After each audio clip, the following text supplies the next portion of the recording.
El problema anglófono se refiere a la incapacidad de los distintos gobiernos de Camerún desde 1961 en adelante para respetar y poner en práctica los artículos de la Constitución que defienden y salvaguardan el Camerún meridional británico, que llevó consigo a la Unión en 1961. También la desconsideración hacia la Constitución que se demostró en 1966 al ser disueltos todos los partidos políticos para dar un lugar a un partido único, la destitución también de Hua y el nombramiento de Muna en 1968 como primer ministro de Camerún Occidental. Estos actos son considerados inconstitucionales y antidemocráticos por los camerunes occidentales. A su vez, el referéndum de 1972, que eliminó el elemento fundacional que fue el federalismo de la Constitución de 1961, y la ley que en 1984 enmendó la Constitución para dar a todo el país el nombre que originalmente tuvo el Camerún Oriental, que fue la República de Camerún, eliminando así la unión original de la identidad de los cameruneses occidentales. ¿Qué ha pasado actualmente con la crisis anglófona? Desde el año del 2015 ha habido una enorme escalada de violencia debido al nombramiento de los jueces francófonos en los tribunales de la región anglófona.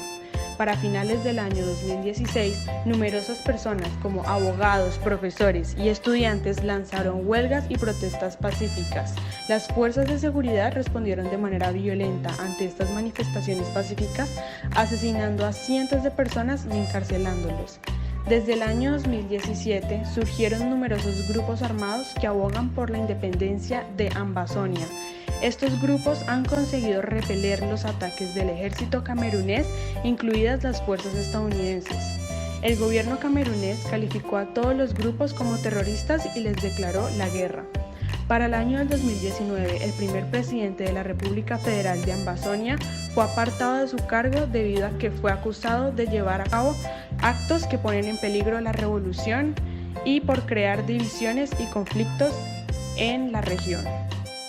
Los orígenes de la actual crisis anglófona en Camerún se dan con el fin de la Primera Guerra Mundial. Lo ocurrido es que hasta ese momento Camerún era una colonia alemana. No obstante, estos perdieron la guerra y tanto Reino Unido como Francia decidieron dividirse la colonia entre ellos. Francia tomó la mayoría del territorio, mientras que Reino Unido tomó una pequeña franja ubicada en la frontera con Nigeria. Por esta razón es que el 80% de la población hablaba francés y el 20% inglés.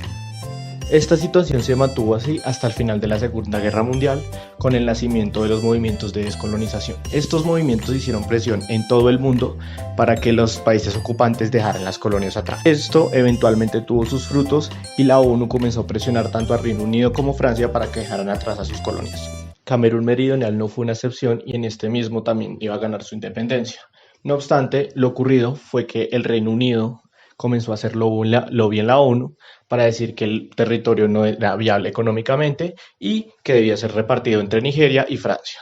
Entonces, en el referéndum de la ONU solo se les dieron la opción de anexionarse a Nigeria o a Camerún en vez de ser independientes.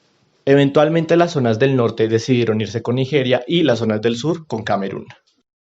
La reacción de la comunidad internacional consistió en un primer momento en la falta de interés que demostró la ONU con respecto al conflicto. El antiguo secretario general de la organización, Kofi Annan, sostuvo que la crisis era un problema interno que debía ser solucionado por medio del diálogo. Así pues, otros países como Francia o Nigeria se mantuvieron callados con respecto a la problemática. Posteriormente, a finales del 2018, organismos como Amnistía Internacional determinaron que por lo menos había habido más de 400 civiles muertos y más de 500.000 de personas habrían huido de la violencia hacia países vecinos. Aunque la mayoría de los países apoyan al gobierno central camerunés, las violaciones de derechos humanos cometidas por sus fuerzas armadas han debilitado la posición mantenida por estos estados. Por esta razón, algunos gobiernos occidentales como Alemania, Reino Unido y Canadá han condenado tanto a la violencia de las milicias separatistas como del ejército camerunés y hecho un llamamiento para el diálogo. El Departamento de Estado de Estados Unidos ha hecho varias declaraciones condenando las violaciones de derechos humanos del gobierno camerunés y presionando por una solución que incluya la autonomía de la región anglófona.